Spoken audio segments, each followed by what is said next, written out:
अक्सर भावनाओं के स्तर पर जुड़ाव को प्रेम कहा जाता है, लेकिन सद्गुरु बता रहे हैं कि दो प्राणियों को इतना गहरा जोड़ना भी संभव है कि उनकी जीवन ऊर्जाएं आपस में जुड़ जाए। ऊर्जा के स्तर पर जुड़ने के बाद एक प्राणी के संसार छोड़ने के बाद दूसरा भी कुछ समय में सहज ही शरीर त्याग सकता है। प्रश्न: ऐसा लगता है कि प्रेम मेरे जीवन के लिए एक ड्राइविंग फोर्स है, लेकिन मैं थोड़े भ्रम में हूं कि किसी के साथ एक हो जाने और किसी के लिए बिना शर्त प्रेम करने में क्या फर्क है। सद्गुरु कहते हैं, क्या वह वाकई बेशर्त है? उसने कहा, पता नहीं, हो सकता है कि ना हो। सद्गुरु ने कहा, इसमें बहुत सारी शर्तें मौजूद होती है।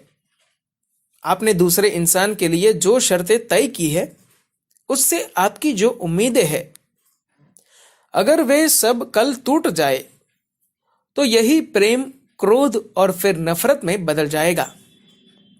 इसलिए अगर हमें आपके प्रेम को कायम रखना है तो हमें दूसरे इंसान को इस तरह कंट्रोल करना होगा कि वह सिर्फ वही करे जो आप उससे उम्मीद करते हैं, वरना यह बढ़िया प्रेम बहुत बुरे गुस्से में बदल जाएगा। मैं रिश्तों को कम करने आंकने की कोशिश नहीं कर रहा हूं, मगर उसकी सीमाओं को जानने में कोई बुराई नहीं है। उसकी अपनी सीमाएं हैं, लेकिन इसका मतलब यह नहीं है कि वह खूबसूरत नहीं है। एक फूल बहुत सुंदर होता है, लेकिन अगर मैं उसे कुचल दूं तो 2 दिनों में वह खाद बन जाएगा। मैं एक पल में एक फूल को नष्ट कर सकता हूं, मगर क्या इससे फूल की सुंदरता और अहमियत कम हो जाती है? नहीं। इसी तरह आपका प्रेम बहुत नाजुक है। उसके बारे में काल्पनिक धारणाएं न बनाए। साथ ही मैं उससे जुड़ी सुंदरता से इनकार नहीं कर रहा हूं, लेकिन अगर आप जीवन के इतने क्षण भंगुर आयाम को अपने जीवन का आधार बनाते हैं, तो स्वाभाविक रूप से आप हर समय चिंतित और बेचैन रहेंगे, क्योंकि आप इतने नाजुक फूल पर बैठे हुए हैं। मान लीजिए अगर आप अपना घर जमीन पर नहीं फूल पर बनाते हैं क्योंकि वह बहुत सुंदर है, तो आप हमेशा डर डर कर जिएंगे। अगर आप जमीन पर बुनियाद रखकर घर बनाते हैं और फिर फूल को निहारते हैं, उसे सूंघते और छूते हैं, तो यह आपके लिए बहुत बढ़िया होगा। लेकिन अगर आपने फूल के ऊपर घर बनाया तो आप लगातार डर में रहेंगे। मैं सिर्फ उसी संदर्भ में यह बात कह रहा हूं। हम प्रेम के महत्व से इनकार नहीं कर रहे। हालांकि मैं यह सबके लिए नहीं कहना चाहता, मगर बहुत से लोगों के लिए ऐसा ही है कि एक स्तर पर प्रेम बस उनकी एक जरूरत है, जिसके बिना वे नहीं जी सकते। जिस तरह शरीर की जरूरतें होती है, भावनाओं की भी जरूरत होती है। जब मैं कहता हूं मैं तुम्हारे बिना नहीं जी सकता, तो यह ऐसा कहने से अलग नहीं है। मैं बैसाखी के बिना नहीं चल सकता। अगर आपके पास ऐसी बैसाखी हो जिसमें हीरा जड़ा हो, तो आप बड़ी आसानी से अपनी बैसाखी के प्रेम में पड़ सकते हैं। अब अगर आपने उसे अगले 10 सालों तक इस्तेमाल कर लिया, फिर अगर हम आपसे कहे अब आप इस बैसाखी के बिना चलने के लिए स्वतंत्र है, तो आप कहेंगे नहीं नहीं, मैं इसे कैसे छोड़ सकता हूं, इसमें कोई समझदारी नहीं है।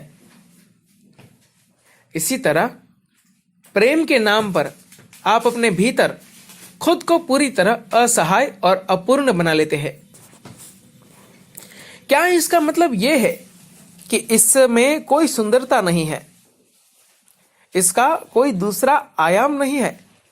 जरूर है।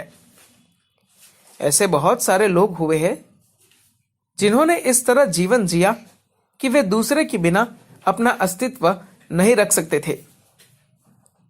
अगर वाकई ऐसा होता है कि दो लोग एक की तरह हो जाते हैं तो ये बहुत अद्भुत है। राजस्थान की एक घटना है।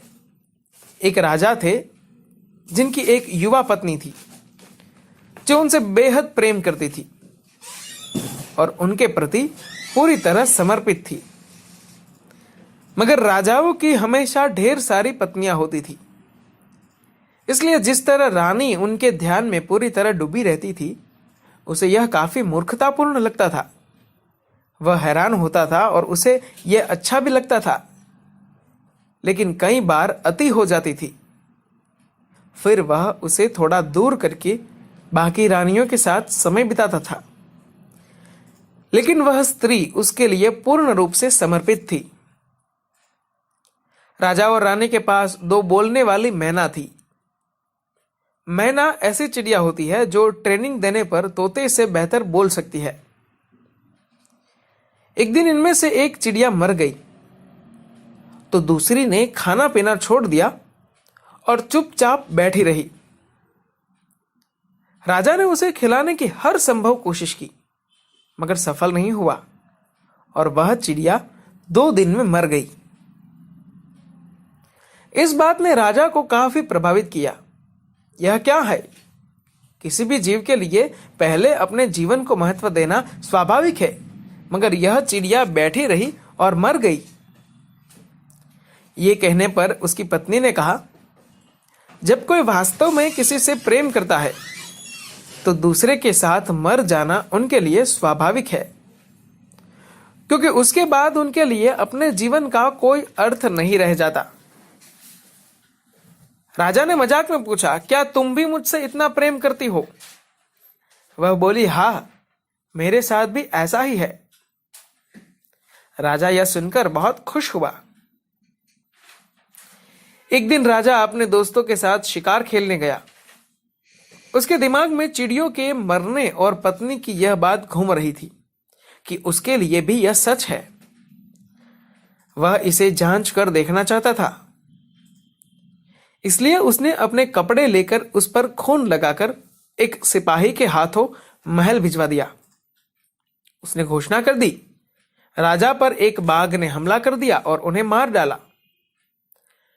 रानी ने अपनी आंखों में आंसू लाए बिना बहुत गरिमा के साथ उनके कपड़े लिए, लकड़ियां इकट्ठी की, उनके ऊपर उन कपड़ों को रखा और फिर खुद उस पर लेटकर मर गई। लोगों को विश्वास नहीं हो रहा था।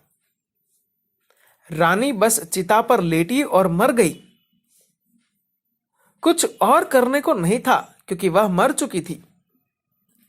इसलिए उन्होंने उसका अंतिम संस्कार कर दिया।